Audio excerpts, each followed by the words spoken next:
नमस्कार, बहुत बहुत स्वागत आप सभी का कॉर्पोरेट कनेक्शन में। मैं हूं प्रियंका उपल-आनंद, जहां हम देश के दिग्गज कंपनियों के मैनेजमेंट से खास बातचीत करते हैं। ये खास शो आपके लिए लेकर आए हैं। निवेश से पहले कंपनी की हर जानकारी आपके लिए अहम है। इसी मुद्दे से, इसी उद्देश्य से ये शो बनाया गया है। वित्तीय स्थिति से लेकर कंपनी की योजनाएं क्या हैं, किस तरह की ऑर्डर बुक्स हैं, कितना हद तक कर्ज है और डेट्स को लेकर किस तरह की रिस्ट्रक्चरिंग है, प्रोडक्ट लॉन्च, ये सारी तमाम खबरें होंगी। और किस तरह के कारोबार में और चैलेंजेस क्या रहते हैं, क्या चुनौतियां होती हैं, हर एक बारीकी पर नजर डालेंगे। ये सारी बातें वो हैं जिनका असर आपके निवेश पर पड़ता है, यानी उन इन्वेस्टर्स के लिए ये जानना ज़रूरी है जो कंपनी के फंडामेंटल्स को देखकर जांच पड़ताल करके उस स्टॉक को खरीदना चाहते हैं। तो चलिए, तमाम पहलुओं पर होगी चर्चा कॉर्पोरेट कनेक्शन में। अब चलिए एक बार क्विकली मार्केट चेक कर लेते हैं, देख लेते हैं कि इस वक्त बाजार कहाँ है। बाजार में एक अच्छी करेक्शन, एक अच्छा फॉल देखने को मिल रहा है। हमने देखा कि जिन लेवल्स पर बाजार खुला, आज एक गैप अप के साथ खुला था, स्ट्रॉन्ग शुरुआत थी लेकिन उसे सस्टेन नहीं कर पाया। अब मार्केट पर दबाव इतना है कि ये 18,100 के आसपास है।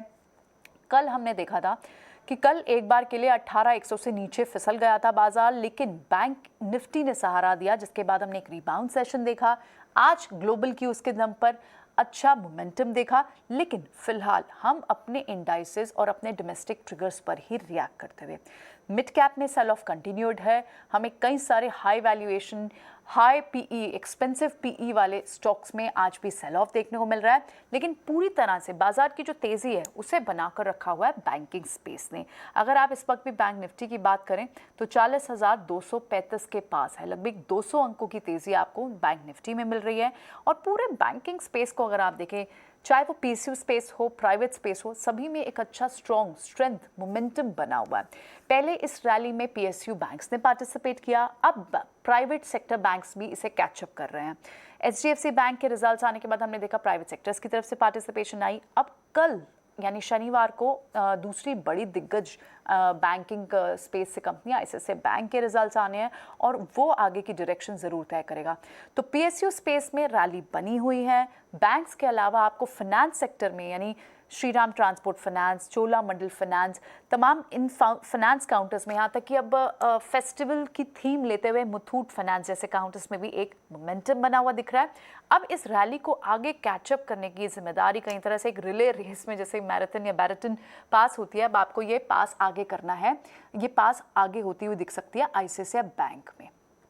चलिए, कॉर्पोरेट कनेक्शन, एक बड़े कॉर्पोरेट से हम बात करने की कोशिश करते हैं, उनसे समझने की कोशिश करते हैं कि उनके रूट मैप आगे क्या हैं और कंपनी की फाइनेंशियल हेल्थ कैसी है। आज हमारे साथ बायोकॉन की मैनेजमेंट होंगी और हमारे साथ कंपनी की एग्जीक्यूटिव चेयरपर्सन किरण मजूमदार खुद होंगी। चलिए, सबसे पहले लेकिन hello and welcome miss Majumdar. लेकिन सबसे पहले एक बार कंपनी के बारे में और डिटेल्स ले लेते हैं।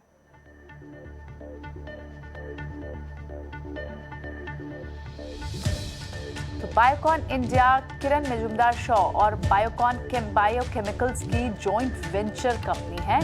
बायोकॉन बायोकेमिकल्स ये एक आयरलैंड की कंपनी है।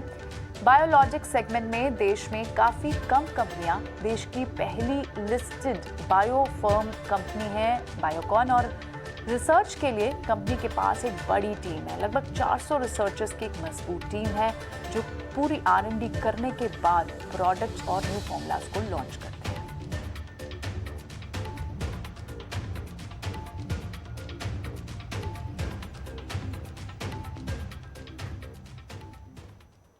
तो चलिए अब जोड़ लेते हैं मैनेजमेंट को ही। किरण मजूमदार शॉ हमारे साथ बनी हुई है। Welcome to our show Kiran ji, बहुत बहुत स्वागत है आपका ईटी नाउ स्वदेश पर।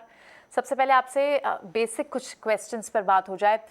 देखिए, वैक्सीनेशन इस वक्त हमें पता है जोरों पर है। हमने अभी हाल ही में 100 करोड़ वैक्सीनेशन का आज कल टारगेट पूरा किया है और इस सारे मैटर पर आरबीआई ने भी कहा है कि वैक्सीनेशन के कारण इकोनॉमी रिकवरी हुई है। और हम बड़े ग्लोबल एक्सपर्ट्स को, डोमेस्टिक फ्रंट पे भी कई सारे एक्सपर्ट्स को सुन रहे हैं कि वैक्सीनेशन की रफ्तार है ये जो बाजार में इस वक्त रफ्तार चल रही है।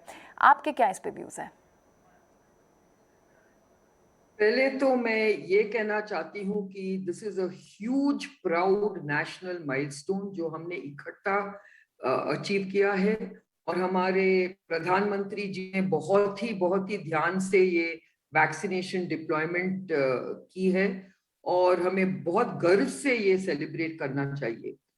और दूसरी बात ये है कि हमने ये अचीवमेंट जो की है वो हमारी आत्मनिर्भर कामयाबी से की है, क्योंकि हमारे जो वैक्सीन मेकर्स है, जिसमें सीरम इंस्टीट्यूट ने ऑलमोस्ट 85 to 90% वैक्सीन दिए हैं हमारे देश के लिए, और भारत बायोटेक और जाइडस कैडिला और वगैरह वगैरह कंपनीज नो जिसने हमें वैक्सीन दिए हैं, उसी के लिए उसी के कारण हम ये कामयाब हुए हैं।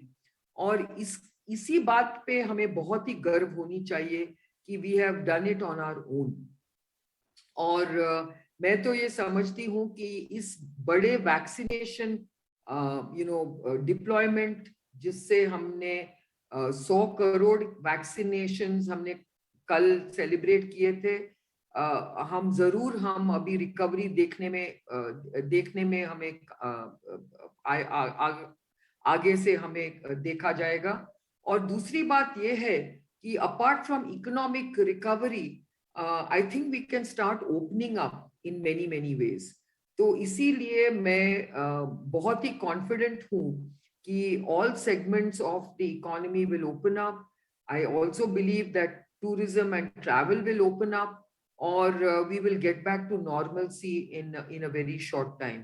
मुझे ये भी बहुत कॉन्फिडेंस है कि जो सेकंड डोज जो हमें देना चाहिए, हमारे रफली 75 to 80% ऑफ द पॉपुलेशन जिसमें और सेकंड डोज लेने के लिए वो तैयार है, वो भी मैं समझती हूँ कि अभी 2-3 महीने में हो जाएंगे।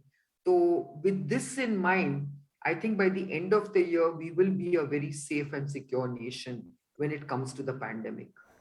चले, बिल्कुल एक बड़ा माइलस्टोन है पूरी कंट्री के लिए, कॉर्पोरेट वर्ल्ड के लिए, पूरी इकोनॉमी के लिए एक बड़ा माइलस्टोन ये ज़रूर है।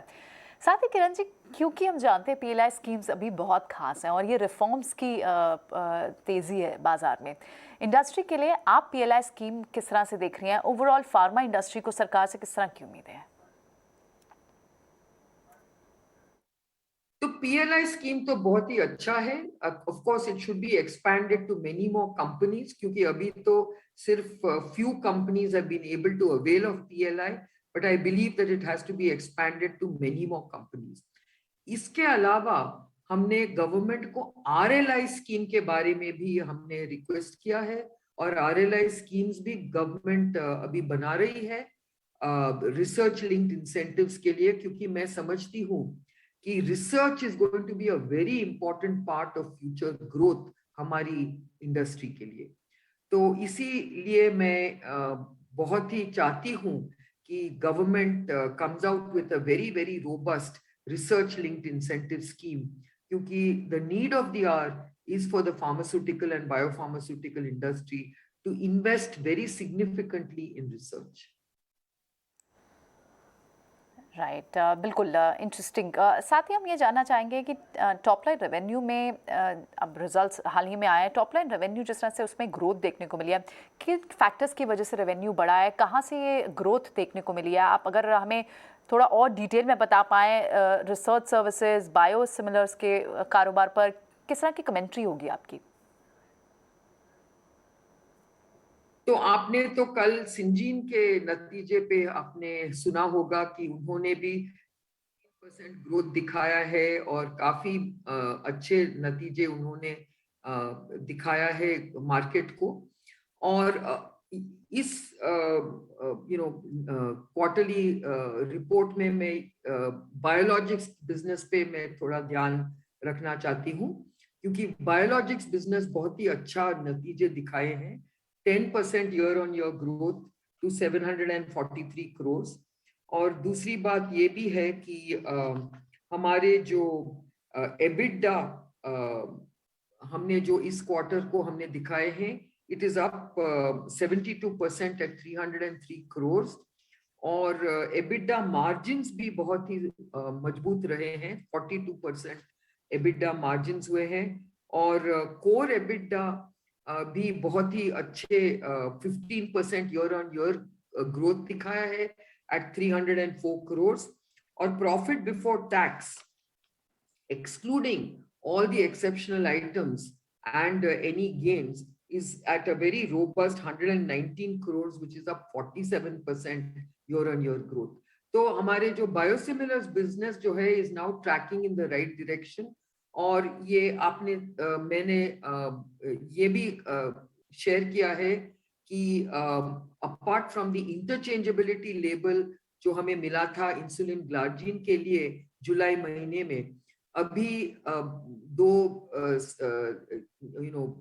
अभी हमें ये न्यूज मिला है कि एक्सप्रेस स्क्रिप्ट्स जो यूएस में one of the biggest pharmacy benefit managers गिना जाता है, उन्होंने हमारे जो इंसुलिन बायोसिमिलर इंसुलिन ग्लार्जिन जो है सेमग्ली ब्रांड पे जो हम बेच रहे हैं यूएस में, उन्होंने अपने नेशनल प्रिफर्ड फॉर्मुलरी में इंक्लूड किया है। और इस इंक्लूजन से हमें बहुत ही फायदा मिलने वाला है। और हम समझते हैं कि हमें डबल डिजिट ग्रोथ दिखने में आएगा, मार्केट शेयर दिखने में आएगा। और H2 में हमें बहुत कॉन्फिडेंस है कि हमारे नतीजे और भी अच्छा बढ़ेंगे। ठीक है, दैट्स इंटरेस्टिंग। किरण जी, अब आगे आने वाले अभी जो फिलहाल जो अभी हाल ही में जो लॉन्च हुए बायोसिमिलर्स वो हैं, साथ ही अपकमिंग बायोसिमिलर्स भी होंगे, इन सभी के बीच में किस तरह से आप तालमेल बिठाने की कोशिश करें, कैसे इंटरचेंजेबिलिटी स्टेटस आप अचीव करने की कोशिश करेंगे? देखिए, एक और इंटरचेंजेबल प्रोडक्ट जो हमें आशा है वो है बायोसिमिलर एस्पार्ट, जो हमें अप्रूवल हमें आशा है कि next fiscal in the first quarter of next calendar year हमें शायद मिलेगा अप्रूवल। ठीक है, और साथ ही अगर एड्रेसेबल मार्केट साइज है, ऑलरेडी आप कंपेयर करें पहले से, तो उस एस्पेक्ट से आप कैसे देख रहे हैं एक्सप्रेस स्क्रिप्ट्स को, इन फॉर्मुलेशन को कैसे एक्सपैंड करेंगे, या इनकी इंक्लूजन कितनी ज़्यादा सिग्निफिकेंट होगी? मैं एक्यूरेटली मैं नहीं कह सकती हूँ कि but double digit market share तो जरूर मिलेगा हमें। ठीक है, अगर हम सप्लाई साइड पर आपसे बात करना चाहें कि सप्लाई साइड पर आपको किस तरह के चैलेंजेस रहे हैं, क्या बायोसिमिलर्स बैकवर्डली इससे जुड़ा हुआ है, इससे क्या क्या आपको फायदा हुआ? मैं ये कहना चाहती हूँ कि definitely Biocon biologics is a very unique biosimilars company, क्योंकि हम वर्टिकली इंटीग्रेटेड कंपनी है।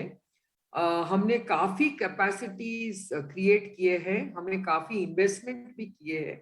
आपको तो पता है कि बिटवीन इंडिया एंड मलेशिया हमारे पास बहुत ही बड़ी कैपेसिटीज है between biologics and insulin.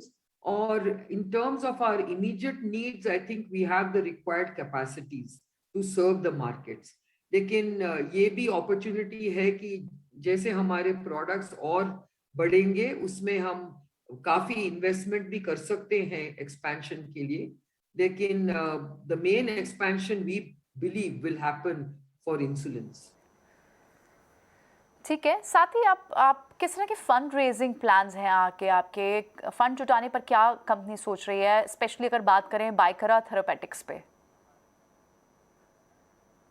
बाइकारा therapeutics is in a capital raise mode, और हमें आशा है कि by early next year they should have raise some capital.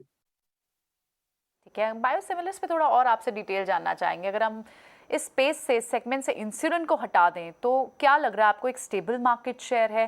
क्योंकि हमने पिछले कई क्वार्टर्स में देखा है कि काफ़ी स्टेबिलिटी देखने को मिली है। आगे आपका क्या इस सेगमेंट पर, स्पेशली बायोसिमिलर्स पर क्या आउटलुक है? नहीं, हमें तो आशा है कि it will now steadily improve, क्योंकि I think we have put in place a very strong foundation, और इसके बाद हमें आशा है कि इम्प्रूवमेंट देखने में आएगा। एक मिनट किरण जी, आपको यहीं फिलहाल रुकना चाहेंगे। इस वक्त एक अहम खबर आ रही है, और खबर यह है कि मुंबई की एक इमारत है अवगिन पार्क में, जहां पर आग लगी है, और इस पर मेयर किशोरी पेडनेकर मौके पर पहुंच गए हैं। और यहाँ पर एक आदमी के घायल होने की खबर है। तो ज़ाहिर तौर पर अभी क्योंकि त्योहारी सीज़न से पहले इस तरह की कोई खबर आती है तो ज़ाहिर तौर पर वो थोड़ा सा क्योस क्रिएट कर देती है। एक बार फिर आपको बता दें, ये मुंबई में ये खबर आई है सामने, और वहाँ एक इमारत में आग लगी है। फिलहाल वहाँ पर मेयर ज़रूर पहुँच गई हैं, लेकिन अभी जो जितने भी अभी कैजुअलिटीज़ हैं वो खुलकर सामने निकल पर आएंगे हैं। सिर्फ एक आदमी के भी घायल होने की खबर आ रही है। इस पर और आपको जानकारी लेकर आएंगे, लेकिन फिलहाल देख लेते हैं कि किस तरह का ये एरिया होगा और वहाँ पर किस फायर प्रोटेक्शन सर्विसेज या रेस्क्यू टीम कितनी जल्दी पहुँच पाती है। इस पर हम नज़र लगातार बनाकर रखेंगे, अपडेट्स भी आपको देते रहेंगे। लेकिन ये एक बहुमंजिला इमारत है, एक मल्टी स्टोरी बिल्डिंग है, ये अभी तक हमारे पास अपडेट निकल कर आ रहा है, जहाँ पर आग लगी, किस वजह से, क्या कारण है, इस पर पूरा अपडेट आपको जल्द ही हम देते हैं। चलिए एक बार फिर से वापस लौटते हैं। हम किरण मजूमदार शाह से बात कर रहे थे और उनसे बात हो रही थी तमाम दूसरे मैटर्स पर, कॉर्पोरेट कनेक्शन में। बात अब कर लेते हैं कुछ और दूसरे पहलुओं पर भी, इंटरमीडिएट्स और केमिकल। यहाँ पर हमने देखा है किरण जी, कीमत बढ़ी है और जेनरिक कारोबार में कितना बड़ा रिस्क झेल सकते हैं अगर प्राइजेस बढ़ जाते हैं, क्योंकि हम जानते हैं कि वहाँ पर कंपटीशन ज़्यादा होने से आपको प्राइसिंग प्रेशर ज़रूर रहता होगा। तो स्टैटिन सेगमेंट में तो बहुत ही प्राइसिंग प्रेशर देखने में आया है, लेकिन हमारे जो दूसरे सेगमेंट है, जो इम्यूनोसप्रेसेंट सेगमेंट में इतना प्राइसिंग प्रेशर नहीं है, क्योंकि दोज आर कॉम्प्लेक्स प्रोडक्ट्स और फर्मेंटेशन बेस्ड प्रोडक्ट्स। हमारी एक बहुत ही इंपॉर्टेंट न्यूज जो हमने शेयर किए हैं is about our first day launch of everolimus. अभी एवरोलीमस जो जेनेरिक वर्जन ऑफ एफिनिटोर है, जो एक कैंसर के लिए जो इस्तेमाल किया जाता है, वो प्रोडक्ट बहुत ही इंपॉर्टेंट प्रोडक्ट है हमारे लिए, और H2 में उसका कंट्रीब्यूशन क्वाइट सब्सटैंशियल हो सकता है, क्योंकि there are very few players in that segment. तो हमें आशा है कि इन दिस कॉम्प्लेक्स जेनेरिक्स और इम्यूनोसप्रेसेंट्स जो हमने चुने हैं हमारी जेनेरिक स्ट्रैटेजी में, उसमें हमें आशा है कि हमें ग्रोथ अभी देखने में आएगा। चले ठीक है, एक और क्वेश्चन, क्योंकि हम देख रहे हैं चीन +1 चाइना +1 ये एक बड़ा फैक्टर है, और इस स्ट्रैटेजी के चलते एपीआई बिजनेस में क्या आपको कोई फायदा दिखता है? जरूर हो सकती है, और हमें ये भी आशा है कि हमारे काफी जो जेनेरिक्स है वो चाइना मार्केट में भी एंटर हो सकते हैं। चलिए ठीक है, बहुत बहुत शुक्रिया किरण जी आज हमसे बात करने के लिए। इस सारे मैटर पर आज हमसे कॉर्पोरेट कनेक्शन हमारा खास शो, इसमें बात करने के लिए बहुत बहुत शुक्रिया आपका। तो हमसे बात करी थी बायोकॉन की किरण मजूमदार शाह, और कई सारे मैटर्स पर हमने बात की मैनेजमेंट से। चलिए एक बार फिर से मार्केट का रुख करते हैं और देख लेते हैं कि इस वक्त मार्केट्स पर क्या हो रहा है। हम देख रहे थे कि सुबह से ही क्योंकि गैप अप के बाद हमें लगा शायद एक रीबाउंड सेशन है, लेकिन अब जो गिरावट है वो बढ़ती है। अब 18,100 के नीचे हम फिसल गए हैं, और सबसे ज़्यादा जो गिरावट है, जो यहाँ पर वीकनेस आ रही है, वो मेटल पैक लीड कर रहा है। अगर आप निफ्टी स्टॉक्स की बात करें तो हिंडाल्को सबसे ज़्यादा वीक दिखाई दे रहा है आपको, और उसके बाद दिख रहा है आईटीसी। टाटा मोटर्स में, टाटा पैक में हमने सुबह एक रीबाउंड सेशन देखा। Tata Motors, Tata Power, IT, Indian Hotels, इन सब में हमने एक रीबाउंड सेशन ज़रूर देखा था, लेकिन अब फिर किस एक दबाव देखने को मिल रहा है टाटा मोटर्स पर। अब पावर सेक्टर और क्योंकि एनर्जी स्पेस से भी हमने देखा इस वीक हमें कुछ खास स्ट्रेंथ नहीं दिखी, इनफैक्ट कंसोलिडेशन या फिर थोड़ी प्रॉफिट बुकिंग देखने को मिली। कोल इंडिया पर भी हमें कुछ ऐसा ही दिख रहा है, 3.5% गिरावट के साथ कारोबार कर रहा है कोल इंडिया। मेटल पैक में सिर्फ हिंडाल्को नहीं, इस गिरावट को और सहारा देते हुए टाटा स्टील भी शामिल है। एशियन पेंट्स अपने रिजल्ट्स के बाद से संभल नहीं पाया है, तो ये तमाम निफ्टी का हाल है। लेकिन अगर आप मिड कैप स्पेस से बात करें, क्योंकि ये फॉल जो है मिड कैप और स्मॉल कैप से ज़्यादा लीड करती हुई दिखाई दे रही है, वहाँ पर हमने देखा है कि बड़ी गिरावट आई है कई काउंटर्स में। पिछले 3 दिनों में 20 से 25% तक करेक्ट हुए हैं कई काउंटर्स, और इंडिया बुल्स हाउसिंग इस वक्त 10% नीचे है। हमारे साथ गौरांग शाह हैं बात करने के लिए बाजार पर। Welcome to the show Gaurang, आप क्या मानते हैं, क्योंकि हम देख रहे हैं एफआईज की एक सेल ऑफ को एक रूटीन तौर पर भी देख सकते हैं, या फिर कहा जाए थोड़े प्रॉफिट बुकिंग है, क्योंकि इतने ऊपर लेवल पर सस्टेन बाजार नहीं कर पाया, या फिर एक लीनियर डायरेक्शन नहीं हो सकती। आप इस करेक्शन को कैसे मानते हैं?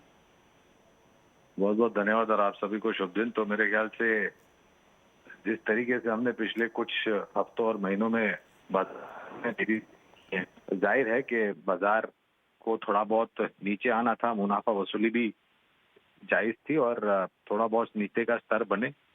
एक तरफ से देखने का नजरिया ये भी है कि एक तरफा नजरिया बन रहा था लोगों का और काफी जो कमजोर हाथ थे वो भी बाजार में आ रहे थे। तो जो कमजोर हाथ थे उनको निकालने की भी जरूरत थी, लेवरेज पोजीशन भी ज्यादा हो रही थी और ये करेक्शन मेरे ख्याल से जो हम नीचे के स्तर देख रहे हैं, अगर आप निवेशक है तो मेरे ख्याल से आपको घबराने की जरूरत नहीं है। अच्छे शेयरों में अगर आपने निवेश किया है तो करेक्शन का लाभ उठा करके आप और भी जोड़ सकते हैं। और अगर निवेशक जो इंतजार कर रहे थे बाजार में करेक्शन आने का निचले स्तर का, वो जैसे हम देख रहे हैं और आज उठापटक यानी कि वोलेटिलिटी जिसे कहते हैं हम, वो ज्यादा है। शायद ये बढ़ सकती है आने वाले समय में, लेकिन जो दूसरी तिमाही के नतीजे आ रहे हैं और जो मोटे तौर पर स्थानीय रूप में आंकड़े आ रहे हैं, उसको देखते हुए मेरे ख्याल से एक ये समय भी बीत जाएगा और करेक्शन के पश्चात फिर से हम ऊपर की तरफ के दायरे तय करना शुरू कर देंगे। गौरांग, हम अभी थोड़ी देर पहले, क्योंकि ये शो खास शो है कॉर्पोरेट्स के बारे में जानने के लिए, तो आज हमारी कॉर्पोरेट थी किरण मजूमदार शॉ। आप बायोकॉन के शेयर को कैसे देखते हैं? हमने देखा कि रिजल्ट्स भले ही इनके इतने अच्छे नहीं आए, एनालिस्ट की एस्टिमेशन से नीचे ही रहे, लेकिन एक अच्छी कमेंट्री मैनेजमेंट की तरफ से आई है। उन्हें लगता है एक सस्टेन ग्रोथ रहेगी FY22 में। कैसे देखते हैं आप बायोकॉन को? तो सिर्फ तिमाही नतीजों को लेकर के नहीं, आप बायोकॉन को फार्मा क्षेत्र से जुड़ी हुई कंपनी है वो तुलना है तो एक बहुत अंडर परफॉर्मर रहा है, इसमें कोई दो राय नहीं है। और मेरे ख्याल से आज 320 या 325 के आसपास चल रहा था जब पिछली बार मेरी नजर पड़ी थी। तो यहाँ से नीचे के तरफ के दायरे काफी सीमित लगते हैं और हम भी मैनेजमेंट की तरफ से जो टिप्पणियां आई हैं और कारोबार करने वाले समय में नए प्रोडक्ट्स मार्केट में उतारने की और मात्र सिर्फ स्थानीय मार्केट में नहीं, विदेशी मार्केट में भी मेरे ख्याल से अच्छी खासी कारोबार को आगे बढ़ाने की इनकी योजनाएं हैं। हमारी खरीदारी की राय है, पहले तो हम डिस्क्लोजर दे देते हैं। और इस स्टॉक में अगर आप निवेश करते हैं तो आपके पास मेरे ख्याल से समय सीमा लंबी होनी चाहिए और आपके पास धैर्य भी होना चाहिए, क्योंकि नतीजे बेहतर होने को समय लगेगा और उस पश्चात शेयर के दाम में भी बेहतर रुझान आने में थोड़ा समय लग सकता है। लेकिन हमारी खरीदारी की राय है कि बशर्ते कि आपका नजरिया लंबी होगी का। चलिए ठीक है, फंडामेंटली अच्छा लगता है गौरांग को ये काउंटर, और आप पोजीशन रखना चाहते हैं इसमें, इन्वेस्टमेंट का नजरिया रखना चाहते हैं तो बिल्कुल बायोकॉन में आप खरीदारी करके रख सकते हैं, निवेश कर सकते हैं। शुक्रिया गौरांग अपना समय देने के लिए और इस पर अपनी राय हमसे शेयर करने के लिए, बहुत बहुत शुक्रिया आपका।